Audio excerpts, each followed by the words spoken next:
Assalamualaikum warahmatullahi wabarakatuh. Baik, materi yang akan dipresentasikan kali ini yaitu mengenai konsep konservasi dan sumber daya alam.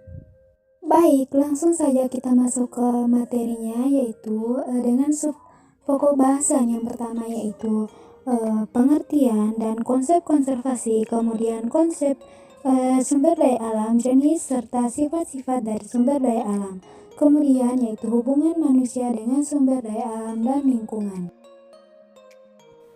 Yang pertama, pengertian konservasi. Secara harfiah, kata konservasi dalam bahasa Indonesia merupakan terjemahan dari kata conservation yang dalam bahasa Inggris merupakan susunan dari kata join berarti together atau bersama ditambah kata serve yang berarti to keep memelihara atau to save menyelamatkan. Jadi conservation means keep of save what we have together. Konservasi berarti bersama-sama memelihara atau menyelamatkan apa yang kita miliki.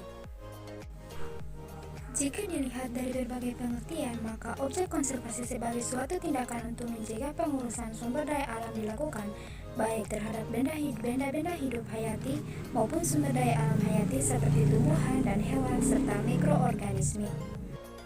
Kemudian untuk konsep konservasi, salah satu konsep konservasi yang banyak diterapkan di seluruh Indonesia adalah Integrated Conservation and Development Program atau ICDP.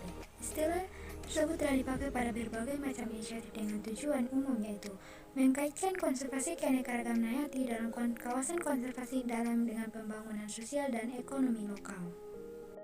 Salah satu asumsi dalam konsep tersebut adalah bahwa masyarakat mengambil hasil alam dari dalam kawasan konservasi karena mereka tidak mempunyai sumber pendapatan lain.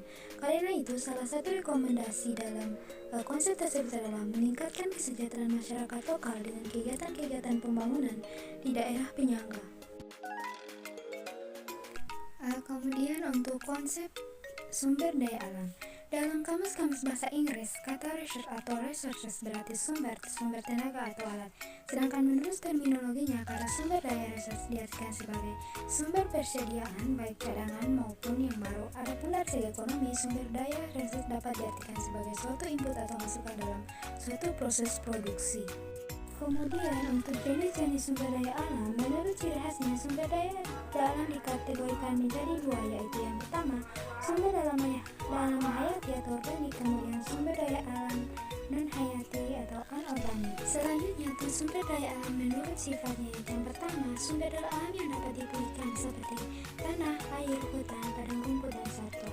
Kedua yaitu sumber daya alam yang tak dapat dipulihkan seperti minyak bumi, batu bara, gas bumi, dan berbagai hasil tambang lainnya.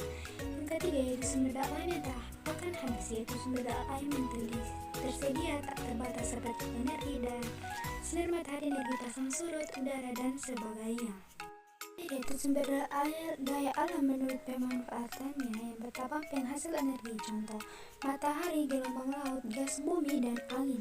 Yang kedua, penghasil bahan bakar, contoh hutan, lautan, dan sebagainya. Kemudian untuk kenyamanan, contoh udara bersih, pemandangan yang indah, dan sebagainya. Hubungan manusia, sumber daya alam, dan lingkungan. Lingkungan adalah kesatuan ruang dengan semua benda, daya, keadaan, dan makhluk hidup termasuk dalamnya manusia dan perilakunya yang mempengaruhi kelangsungan kehidupan dan kesejahteraan makhluk hidup lainnya.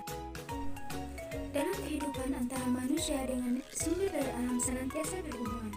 Hal itu dilakukan untuk mempertahankan eksistensinya. Hubungan manusia dan lingkungan bekerja melalui dua cara. Pada satu sisi, manusia dipengaruhi oleh lingkungan, tetapi pada sisi lain, manusia memiliki kemampuan untuk mengubah lingkungan.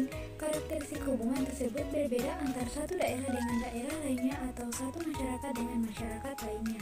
Maka, sumber daya alam seperti air, udara, lahan, minyak, ikan, hutan, dan lain-lain merupakan sumber daya yang esensial bagi kelangsungan hidup manusia.